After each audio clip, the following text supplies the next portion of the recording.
Hello viewers, আসসালামু আলাইকুম। সাকিব হাসান শান্ত brand new ভিডিওতে আপনাদের স্বাগতম। আজকে আবার চলে আসলাম একটা বোরিংয়ের কাজে। দেখতে পাচ্ছেন এখান থেকে আমরা কলম পাইপগুলো উঠাইছি।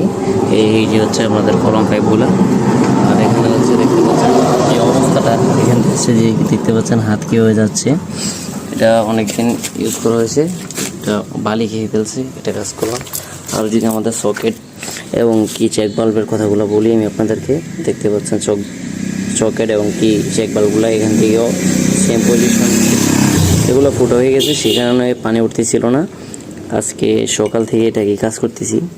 দেখতে পাচ্ছেন অনেকগুলো পার্টস, এখানে নিপেলগুলো ফেটে গিয়েছে। সেক্ষেত্রে আমাদের ঝুলটা ছিঁড়ে পড়ে না, এটি হচ্ছে আলহামদুলিল্লাহ। ঝুল যদি পড়ে যেত তাহলে আমরা পানি ওঠানো সম্ভব হতো না। এখন আমরা প্রতিটা পার্টস লাগানোর পরে দেখবো যে কী অবস্থা। দেখতে পাচ্ছেন যে প্রতিটা নিপেল কীভাবে ভেঙে গেছে।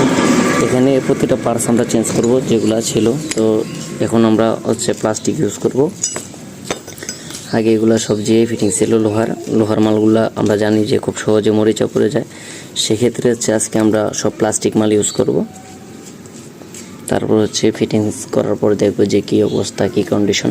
আর আমাদের পাইপগুলা অলরেডি আমরা হচ্ছে চেক বাল্বটাও চেঞ্জ করে নিয়েছি। যদি আমি চেক বাল্বটা দেখাই আপনাদেরকে, দেখতে পাচ্ছেন এখানে ডোরা ফ্লো RFL এর একটা চেক বাল্ব ইউজ করা হয়েছে। আর আমাদের বোরিংটা হচ্ছে এটা হচ্ছে আমাদের আউটলেট, ইনলেট পানিটা এখান থেকে উঠবে।